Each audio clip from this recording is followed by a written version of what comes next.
might be a clean sweep for the Germans. And, you know, it's just because they've got the advantage. In their heads, they're thinking, yeah, we're already 2-0 up. I think we can win this one. But, you know, the plucky Brit may come around and they might win a round. You never know. Keep in mind, Team Stone Mountain versus Team Neebs. Yeah. Team Stone Mountain looking fantastic. Neebs just needs to, they need to pull it out of the bag. They need to get that win on the scoreboard. Dare I say, he's got to pull a Stone Mountain, get the troops in line. Yep. Get everyone ready. Believe in. Advance to the objective. PTO, push the objective. Get the points on the board. Now it's time. I just heard someone just yell. Was that in the game or was that here? No, I'm almost certain that was someone in the crowd. I think it was AC Bongos actually yelled out loud. He has a very bellowing yell, just sound like real very Sparta-like. Commanding voice. Yeah, real 300-ish. Here we go, folks. Into the gameplay. We're going to see some rifle gameplay now. Just look at the scope. Look how beautiful the weapon looks. It's one of those things I like to play with a sniper rifle quite a lot. It's a real, it's a role where, if you get the kill, you feel like you really deserve it. And now when you look at those weapons, you think, wow, that's absolutely beautiful. Oh, the detail. Talking about detail, look at that explosion. And you see right there the ground deformation that happened when that tank blew up. It sent, obviously just shake the ground underneath. Oh no! Bayonet charge! Oh no! Got him! Oh, Jesse Wellens, you poor thing. I'm so sorry. That was really cool to see, though. But that was so entertaining. But what we were talking about is that the bayonet charge is like more than a sprint. You're going into a mad rage, you're going to take this player down. And right there, I think that's the first. Oh, are we going for another one? No, never mind. Oh, I didn't quite get there. Nah. Joke. Well, then you can see, right, it's a trade-off, isn't it? If you're going to push yourself, if you're going to go for that bayonet charge, you can't do anything else once you've committed. So there's a chance you could get taken out. I mean, he runs up to the window, he tries to kill the guy gets away, and, well, then, obviously, you need to pay the price. Yeah, no matter, what terrain, if you hit a wall, right, essentially is what I'm trying to get. If you hit a wall, you're stopped. Right in your tracks. There's nothing you can do. You slow down. You can't sprint again. You can't do anything. I believe you could still shoot your gun, though. I think you can still do that. You can still make sure that happens to defend yourself. But any kind of mobility, though, becomes severely limited, which, of course, is an issue if you're in the thick of things. If you're right in the heart of the battlefield and you go in for the charge, you can pay the price if you don't get that one. And obviously, if you're going for the bayonet charge, you're focusing on that player, so you might forget that you can still fire away, maybe get yourself out of the situation, but you're going for that player, so you're intent on getting them, and sometimes you just forget those things. Yeah, very true. We covered a lot of elements in the game here, and I know that the community, I'm sure, has a lot of questions about what you can and cannot do. I believe some weapons also have different firing options as well. I believe so. I think there's a couple that I played. It was one that could do single shot, and one that could do automatic fire. So there's some of the weapons, mechanics that you guys are familiar with in other Battlefield games, are certainly there for you to be able to switch out the weaponry and or switch out the style of play, right? Whether you want to go for a more steady shot or maybe you want a little bit more ammunition, things like that. So get in the fray. Yep, get in there. These are some great cinematic shots. They are really good. They show off the environment really well. And obviously, you can see this bit here looking like pristine countryside. I mean, yeah, we've got a little bit of destruction down here at the bottom. A little bit. That's quite a bit of destruction, man. But I mean, it was pristine when we started, and you can bet your life that it's been completely leveled by the end of the round. So. Oh boy. Well, here's Stone Mountain trying his best here. This is one of the actual ruined villages. This is part of the map, already ruined as it goes along. And as you go to the other side, you've got the pristine countryside. So there's a nice variation on the same map, but you can always make the pristine countryside completely flat if you want to. Yeah, it's just good visualization, right? You know that I'm in this particular portion of the map because it looks, untouched by the unfortunate. Here's the destruction we're talking about. People using this crater here as a little bit of cover. You see, they drop right down, and you can take cover here behind the wall and then pop up if you want to. But those explosions allow you to change the environment a little bit more. And right from above here, also a couple other things too.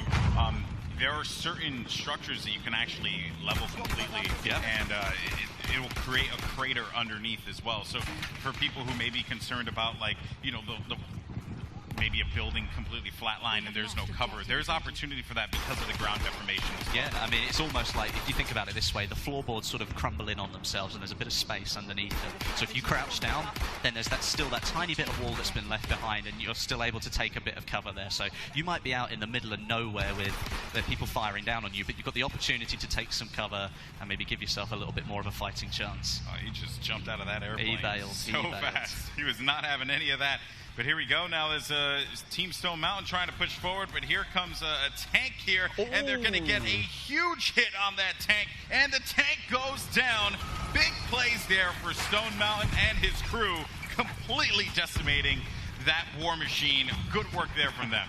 Well, I mean, like you saw the power of the anti-tank grenade there. I mean, it looks like a small object in your hand, but it's sure got a big explosion when it goes off. And multiple ones of those are easily going to be able to take down one of those land ships. Oh yeah, they're just deadly. But you know, I think a lot of people always ask the questions. Well, you know, how do I defend myself against tanks? So there you saw it right there. Work with your team, which is what Battlefield's all about, and you will be able to overcome those odds, even if you're just just a small infantryman. Yeah, I mean, there was a great shot there that we just went past that showed like the mudlands in between this amazing sort of countryside, and we've got what's already been destroyed. So it was a really nice shot, that one. Just, you can look at so many portions of the map and just be blown away each and every time. And friendly airship has been deployed for the German Empire. So the United Kingdom coming back here, Wes. You said it was going to be a sweep, man. I always believe. I didn't believe. You did not believe. Well, maybe they're being plucky. Maybe they're going to come back for the win. You know, we can't let the Germans get all 3 games. So maybe they've got the knowledge, maybe they got the power to finish the job. Oh, nice play there. Picks up one, but couldn't find the second pickup. That's unfortunate as we go into free cam mode to see the lay of the land, and there's a dogfight happening over by the fields there. Over here, we're going to see what the current objective is for this squad. Seems like they don't have much of an objective here at this time. That's never good, is it? No, squad leaders need to direct the flow of combat. Well, that's part of what you were saying. I mean, the team play is really important. We saw that tank getting taken down. We're seeing the capturing of a flag right here. They've just taken back the townhouse. You know, that's turning the tide a little bit back towards the German Empire, who now have control of more of those conquest flags. Yeah, and with the airship coming in favor of the German Empire. Could they turn it around? They could certainly turn it around here, Westy. I would be very surprised if the UK squad will be able to stop this. If this airship is properly utilized, and just look at the shots raining down. Those are just hefty rounds there that are just causing destruction on anyone. And a melee kill happens just there. One thing that we have to think about with the airship is that if you've got a lot of planes in the sky, you could all work together, take that thing down as quick as possible and stop an assault from the enemy, because obviously they're coming from behind. And now if you look at it, I believe the German Empire are now in the lead. And there you can see a shot of the gondolas that house those heavy machine guns. We saw just how hefty those rounds looked. Certainly is something to keep in mind, as you want to focus fire on that so that you can prevent anyone from causing too much of a problem here. There's that anti-tank grenade. Here we go. Can he get a shot on him? That's going to be a big one. Does he get the hit? No, the tank pulled away. Although, hang on a minute. Nice. Look at the power. That's insane, isn't it? That's absolutely incredible. I think he might have run out of anti-tank grenades, though, which is why he's running away. That's unfortunate. Yeah, Vardock is going to get that pick. And there goes the tank. That was a nice takedown. Oh, we got some sniping action here. Can he take him? Can he take him? You want to take into account the bullet drop that happens over this. Oh goodness gracious! That was some great shots there, or great angles with our camera shots, whatever you want to call it. That just looked cool. That did look really cool. He's definitely got somebody on his tail, though. You can see the bullets going past. Back with the sniping. Okay. He's trying to lead the shot a little bit, which is actually the smart thing to do. You might get the kill, but he missed out on the drop down there. And the thing, sniping in this game is, it's a challenge. It is, it's going to take a lot of getting used to here. But here you see, he knows that this spot is currently being taken over, and I don't know if that's his teammates. I think we might need to. he's got to try and find where the enemy player is. I mean, you can see on the mini-map, you might just be able to see that, and it's a tank. It's a tank. he might have a bit of trouble taking that down with a sniper rifle. I think he realized that too. He was like, I'm just going to go back and continue sniping. I'm not going to worry about the tank. You guys deal with that. I got no time for this.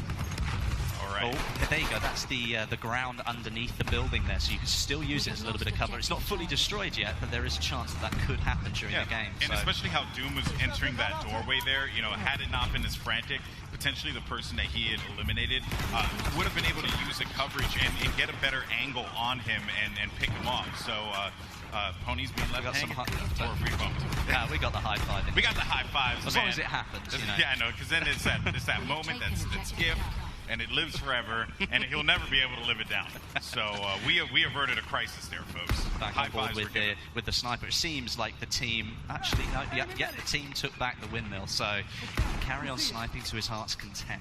I don't think he's hit a living soul, which is unfortunate. It's like at first, if you don't succeed, try again. Unless you're that guy, just give it a stop. Just for the time being. Move closer, maybe.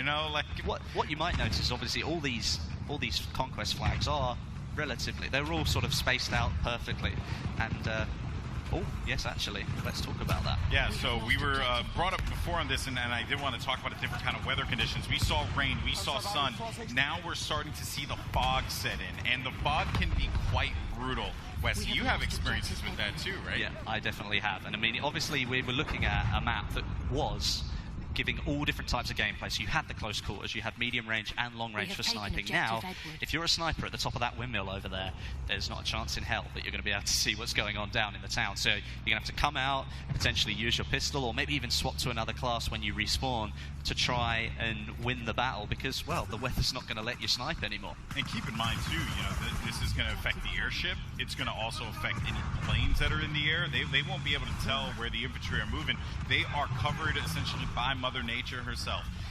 So now we haven't got long left. We've only got a couple of there Zeppelin's coming down this time. There goes the airship. It's going to fall down, and this is not looking good. Where it's going to land is the question, and how it's going to affect the battlefield is also something of note here. But overall, though, that stop there with from the German Empire's airship, that was huge because it could have gotten out of control. The United Kingdom may have not been able to hold these points. We've got a minute and a half left of the game, and there's only about 15 points in it. So the Germans managed to pull themselves in front, but there's still a chance that the British could bring this round in the last minute of the game, especially with the air. Bull Shark. That was brutal. Bull Shark is brutal, man. He's not anyone's friend. Well, if you look at it now, the British are in the lead, 145 to 128. They've turned it round. Indeed they have, but they are going to be losing point A, and it seems like they might. D is being contested here. White boy can't stand a chance against Doom as he comes around the corner. Yeah, and over to the townhouse. Here we go. Maybe the blue team can get this point here. This is going to be point D that was currently being contested, and they're fighting over townhouse at this moment. A lot of bodies on this point, on this flag. They should be able to get control of it. Well, let's hope so, because if the British do manage to pull off a win, it ends up 2-1. But, you couldn't let go with a 3-0 landslide. You just can't let the sweep happen, man. I mean, you'd want to go out with some dignity. Definitely. You could win the third round, that's consolation. Yeah. Perhaps the tactics weren't there in the first 2 rounds. Maybe we call them warm-up matches. Yeah, right. Those last 2 rounds didn't count. This one is the one that matters because we won. With only 14 seconds left. What a shot! Neebs going down there. He's so happy. That was Stone Mountain to Neebs, if I'm correct. Was it? I believe that was Stone Mountain to Neebs. That is awesome. Well, maybe it's like, well, we'll let you win this one, but do you know what? I'm going to take you out anyway. And there we go. Well, there you have it, folks. Congratulations to all the competitors. Big thank you to everyone who watched here in the arena here at EA